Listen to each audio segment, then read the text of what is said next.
What do we do when IVF fails? So, as we all know, IVF is successful only in 40 to 45% of cases. So, in situations where IVF is a failure, 70% of the times it is related to the embryo, 30% of the times it is related to the endometrium.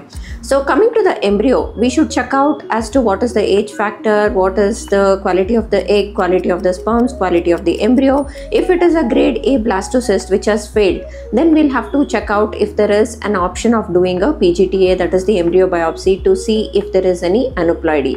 Coming to the endometrium, that is whether the implantation is failed because of the endometrial reason, the commonest thing that we think of is infection of the endometrium, which we call it as endometritis, and this can be ruled out by doing a simple endometrial biopsy and sending it for MUM1 testing.